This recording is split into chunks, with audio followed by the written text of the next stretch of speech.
इस वीडियो के साथ हम एक्चुअली काम पे उतरने वाले, मतलब टेक्निकल एनालिसिस सीखने का जो फर्स्ट कॉन्सेप्ट, थ्योरी या स्कूल ऑफ थॉट आप बोल दो, वो है चार्ल्स डाउ का डाउ थ्योरी। चार्ल्स डाउ का जो डाउ थ्योरी है वो ऐसा नहीं है कि हम लोग 1-2 साल ये सब्जेक्ट को सीखने के बाद जब एक्चुअली एनालिसिस और ट्रेड करेंगे हम लोग डाउ थ्योरी को इम्प्लीमेंट करने वाले, ऐसा नहीं है।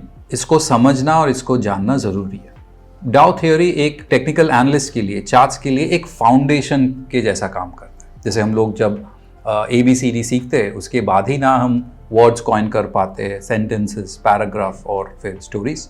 सो वैसा ही चलिए हमारा जो जर्नी है इस प्लेलिस्ट में कि टेक्निकल एनालिसिस के ज़्यादातर बेसिक कॉन्सेप्ट्स को कितने दूर तक हम लोग कवर कर पाएंगे, उसका पहला कॉन्सेप्चुअल वीडियो ये रहा, चार्ल्स डाउ का डाउ थ्योरी, टेनेट 1, 2 and 3।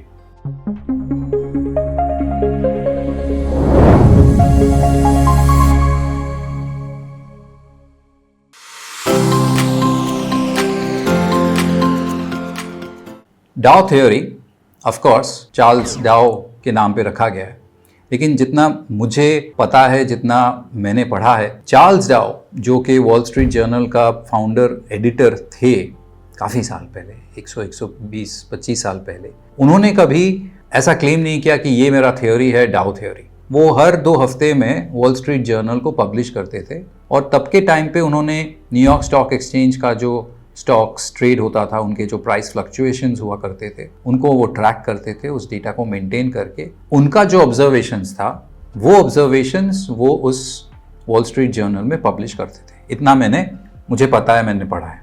उनके देहांत के बाद उनके जो स्टूडेंट्स, फॉलोअर्स, उन्होंने उनके ये राइटिंग्स को कोलेट करके, कंबाइन करके ये डाउ थ्योरी का एक स्ट्रक्चर, एक रूप दिया। अगर आप डाउ थ्योरी को और डिटेल में पढ़ना चाहेंगे तो रॉबर्ट रे का एक किताब है जिसका नाम डाउ थ्योरी है, वो आप देख सकते हो। वो एक स्पेशल बुक है डाउ थ्योरी के ऊपर। डाउ थ्योरी का जो की मेन फाइंडिंग्स या पॉइंटर्स है उसको टेनेट्स बोला जाता है, 6 टेनेट्स ऑफ डाउ थ्योरी। और इस वीडियो में मैं आपके साथ पहला जो 3 टेनेट है वो कवर करने वाला हूँ। तो चलिए सीधा मेरे नोट पैड पे आते और हम लोग लिख के समझते हैं कि ये 3 टेनेट क्या एग्जैक्टली हमें समझाता है। उसमें से जो पहला टेनेट है, टेनेट नंबर 1, वो थोड़ा सा हटके है, मतलब डायरेक्ट नहीं है। टेनेट 1 बोलता है कि मार्केट डिस्काउंट्स एवरीथिंग। मार्केट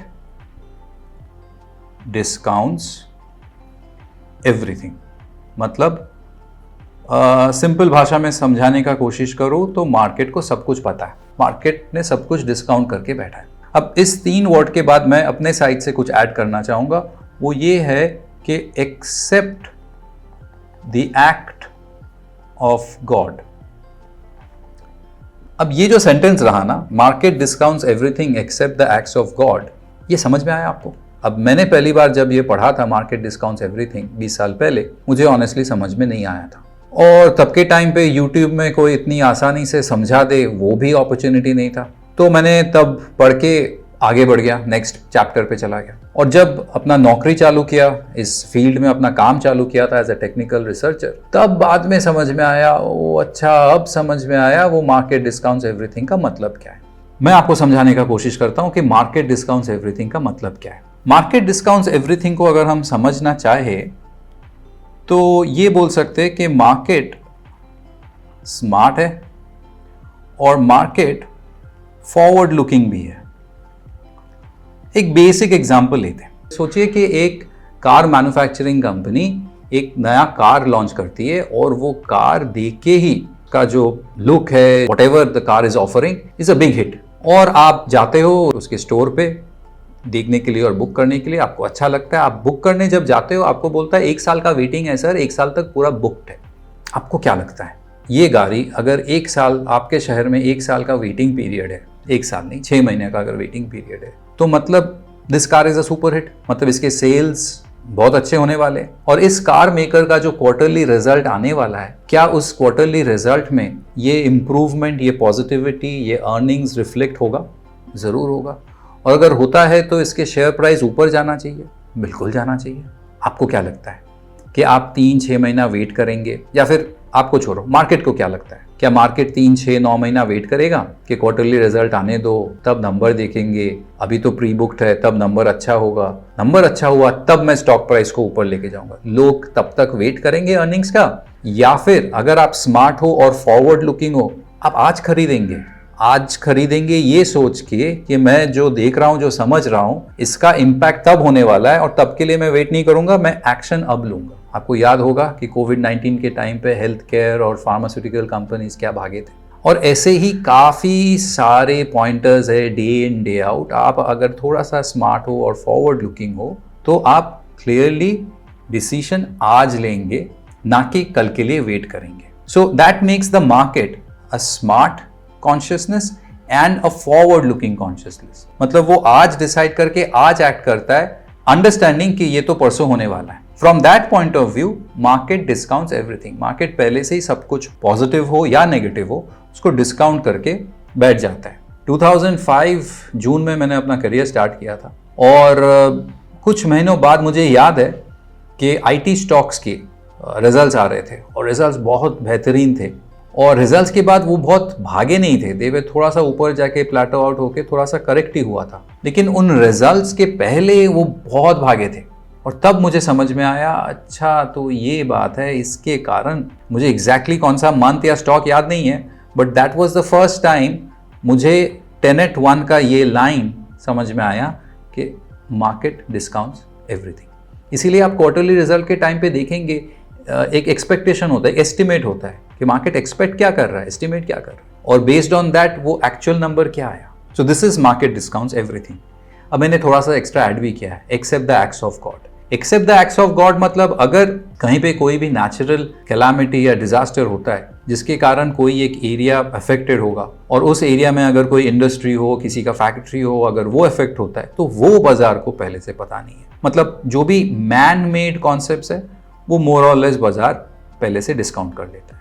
ये हुआ थियोरिटिकल एक्सप्लेनेशन और अंडरस्टैंडिंग। आप मुझे पूछेंगे इसका मैं क्या करूं? आई एम एन एनालिस्ट, मैं चार्ट्स रीड करूंगा, एनालिसिस करूंगा, ट्रेड करूंगा, मार्केट डिस्काउंट करे या ना करे इससे मेरा क्या? इससे जो सबसे इंपॉर्टेंट चीज निकल के आता है वो ये है कि सोचिए आप एक चार्ट देख रहे हो जो बहुत अच्छी तरह से एक बुल मार्केट में है या एक अप ट्रेंड के दायरे में है। इसका ये जो टेनेट है, इसका प्रैक्टिकल मीनिंग जो मुझे लगता है मैं आपके साथ शेयर कर रहा हूं वो ये है कि हर मूव ऊपर की तरफ हो या नीचे की तरफ हो, आपको ये पूछना जरूरी नहीं है या जानना जरूरी नहीं है why is it going up, why is the market going up, why is the market coming down.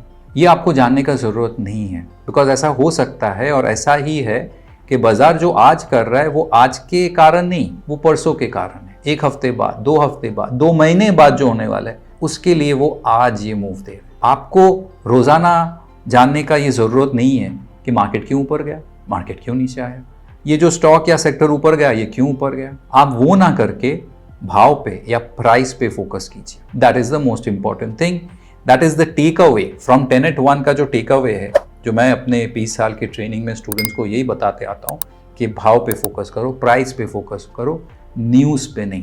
Because price news बनाता है, न्यूज़ प्राइस नहीं बनाता है। ठीक है, ये रहा टेनेट नंबर 1। टेनेट नंबर 1 के बाद आते हैं टेनेट नंबर 2 पे।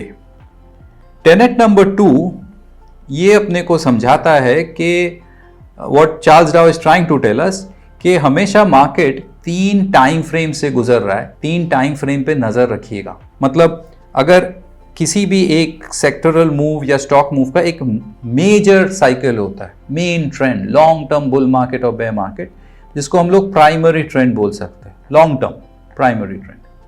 और उस प्राइमरी ट्रेंड के अंदर कुछ इंटरमीडिएट ट्रेंड्स होते हैं, उसके बीचों बीच जो इंटरमीडिएट ट्रेंड्स होते हैं जिसको हम लोग मीडियम टर्म बोल सकते हैं। और उस मीडियम टर्म ट्रेंड्स के अंदर कुछ डे टू डे फ्लक्चुएशंस होते हैं, छोटे छोटे फ्लक्चुएशंस, जिनको हम शॉर्ट टर्म ट्रेंड्स बोल सकते हैं। सो एसेंशियली ये टेनेट अपने को ये समझाने का कोशिश कर रहा है कि 3 टाइम फ्रेम पे ध्यान रखना, 3 TF, 3 time frames. Practical point of view से अगर मैं आपके साथ शेयर करूं तो मैं आपको ये सलाह दूंगा कि हमेशा जब आप कोई भी सेक्टरल चार्ट या कोई भी स्टॉक को अगर आप एनालाइज कर रहे हो तो ज़्यादातर क्या होता है, मोस्ट ऑफ द टाइम हम लोग डेली चार्ट पे ही फोकस करते हैं, है ना। तो मैं आपको ये सलाह दूंगा कि ऑलवेज आप ये 3 टाइम फ्रेम पे ध्यान रखिएगा, मंथली, वीकली और डेली। देखिए, डेली आपका शॉर्ट टर्म है, इसको आप शॉर्ट टर्म मानिए, वीकली को आप मीडियम टर्म मानिए और मंथली को आप लॉन्ग टर्म मानिए। मतलब ऐसा हो सकता है कि लॉन्ग टर्म चार्ट एकदम ऊपर की तरफ bull market strong up trend है, लेकिन शॉर्ट टर्म डेली चार्ट एक शॉर्ट टर्म करेक्शन से गुजर रहा है। इसका मतलब एक long term chart short term correction दे रहा है। अगर लॉन्ग टर्म चार्ट्स खराब है, बेयरिश है, तो शॉर्ट टर्म बाउंस बैक में उतना एक्साइटेड होने का जरूरत नहीं है। सो हमेशा बाजार को जब भी आप टेक्निकल एनालिसिस को प्रैक्टिस कर रहे हो, चार्ट्स को देख रहे हो, सिर्फ एक ही टाइम फ्रेम देख के कंक्लूड मत कीजिएगा। आप 3 टाइम फ्रेम्स देखिएगा, आपका जो एनालिसिस होगा वो मच मोर कॉन्क्रीट और एग्जॉस्टिव, होलिस्टिक होगा। और जो तीसरा टेनेट मैं आपके साथ इस वीडियो में कवर करूंगा वो है that the market moves in 3 phases. ये थोड़ा इंटरेस्टिंग है। यहाँ पे जो चार्ल्स डाउ ने ऑब्जर्व किया था कि कोई भी मार्केट, कोई भी चार्ट, कोई भी सेल ऑफ, कोई भी राइज एक सर्टेन पैटर्न फॉलो करता है। वो पैटर्न ऐसा है कि सोचिए एक डाउन ट्रेंड के बाद एक स्टॉक गिरना बंद हो जाता है और एक वो रेंज क्रिएट करता है, गिरता नहीं है, ऊपर भी नहीं जाता है, एक रेंज क्रिएट करता है। ये रेंज को बोला जाता है एक्यूमुलेशन। एक्यूमुलेट हो रहा है, सस्ते में मिल रहा है ना। और यहां पे ओकेशनल वॉल्यूम स्पाइक्स होता है। ओकेशनल, ऐसा नहीं कि रोजाना वॉल्यूम भाग रहा है। अब वॉल्यूम्स के ऊपर हम लोग एक डेडिकेटेड अलग से वीडियो बनाएंगे। इस वीडियो के लिए आप याद रखिए that volumes is the number of shares exchanged hand, the degree of participation. उस दिन कितने लोग पार्टिसिपेट किए, how many shares exchanged hands. जितना ज्यादा वॉल्यूम्स उतना ज्यादा पार्टिसिपेशन। सो जनरली अगर एक फॉल के बाद एक स्टॉक गिरना बंद कर दे, रेंज बाउंड हो जाए और उस रेंज बाउंड के दरमियान ओकेशनल वॉल्यूम स्पाइक अगर आपको दिखे, तो आप मोर और लेस ये गेस कर पाएंगे कि यहां पे एक्यूमुलेशन हो रहा है। एक्यूमुलेशन के बाद स्टॉक एक ब्रेकआउट देता है और ब्रेकआउट देने के बाद हो सकता है वो थोड़ा सा रुक जाए, थम जाए, और उसको, उस रुक जाने को, उस थम जाने को बोला जाता है कंसोलिडेशन। एक चीज याद रखिए, कंसोलिडेशन में वेरी लो वॉल्यूम्स, यहां पे वॉल्यूम्स बहुत लो होता है, यहां पे कोई वॉल्यूम स्पाइक नहीं होना चाहिए। ये एक ब्रीदर है, एक शॉर्ट टर्म ब्रेक है। जैसे जब मैं बॉम्बे से पुणे जा रहा था ड्राइव करके, तब वो टोल ब्रिज क्रॉस करने के बाद, टोल नाका क्रॉस करने के बाद बाएं तरफ फूड प्लाजा आता था, जहां पे हम लोग 10-15 मिनट वेट करके फ्रेश होके चल देते थे पुणे की तरफ, और वापस आते वक्त भी वही करते थे। एंड मुझे भी यही लगता है कि ज्यादातर लोग कहीं पे भी लॉन्ग डिस्टेंस अगर आप रोड ट्रिप कर रहे हो तो कहीं ना कहीं आप कुछ देर के लिए रुकते। ये वो रुकावट है, और इस रुकावट एक्चुअली एक कंसोलिडेशन है। उसका क्लियर साइन है very low volumes, very important, very low volumes. जब ये खत्म हो जाता है, इसका वेटिंग टाइम पास ब्रीदर खत्म हो जाता है, फिर वो और आगे बढ़ लेता है, ट्रेंड कंटिन्यू होता है, और एक सर्टेन हाइट, एक सर्टेन अप्रिसिएशन के बाद ये फिर से एक रेंज बना बैठता है। और इस रेंज को डाउ थ्योरी इसका टर्म दे रहा है डिस्ट्रीब्यूशन। आपने कुछ हद तक गेस कर लिया होगा कि डिस्ट्रीब्यूशन में भी आपको ओकेशनल वॉल्यूम स्पाइक्स, जैसे आपको यहां दिखा था एक्यूमुलेशन में, वैसे ही डिस्ट्रीब्यूशन में भी आपको ओकेशनल वॉल्यूम स्पाइक्स दिख सकता है। इसका मतलब ये कि जो लोगों ने यहां पे नीचे के भाव में लिया था, उन्हें तो प्रॉफिट मिल रहा है। हो सकता है वो प्रॉफिट बांध रहे हैं, may be full profit, may be partial profit, जो भी हो, यहां पे मार्केट को इंपैक्ट ना करके धीरे धीरे बेचा जा रहा है। सी, डिस्ट्रीब्यूशन और एक्यूमुलेशन का जो कॉमन चीज है वो है इंस्टीट्यूशंस का पार्टिसिपेशन, लेकिन धीरे धीरे पार्टिसिपेशन। वो अगर एक झटके में खरीदना चाहे तो भाव भाग जाएगा, वो अगर एक झटके में बेचना चाहे तो भाव टूट जाएगा। बिना प्राइस इंपैक्ट किए धीरे धीरे खरीदने को एक्यूमुलेशन बोला जाता है, और धीरे धीरे बेच के निकल जाने को डिस्ट्रीब्यूशन बोला जाता है। जब आप ये चीज़ तीनों फेजेस को चार्ट्स में जब आप अप्लाई करेंगे, देखने का कोशिश करेंगे, मेरा रिक्वेस्ट सजेशन ये होगा कि पहले कोशिश कीजिएगा जो स्पॉट मार्केट, जो प्योर कैश मार्केट चार्ट्स है उन्हें देखें। ऐसा कोई स्टॉक मत देखिए जो ऑलरेडी फ्यूचर्स एंड ऑप्शंस में है, बिकॉज डेरिवेटिव्स में बहुत कुछ चलते रहता है, आर्बिट्राज चलते रहता है, ऑप्शन स्ट्रैटेजी चलते रहता है, उसके कारण इंपैक्ट हो सकता है वॉल्यूम्स। इससे अच्छा अगर आप प्योर कैश मार्केट चार्ट देखेंगे जो डेरिवेटिव्स में नहीं है, वो काफी हद तक ये ट्रेडिशनल टेक्निकल एनालिसिस के जो कॉन्सेप्ट्स है उनको फॉलो करेगा। सो ये रहा डाउ थ्योरी का पहला 3 टेनेट। नेक्स्ट वीडियो में मिलते हैं जहां पे मैं आपके साथ टेनेट 4, 5 और 6 शेयर करने वाला हूं। तब तक के लिए take care of yourselves and trade well.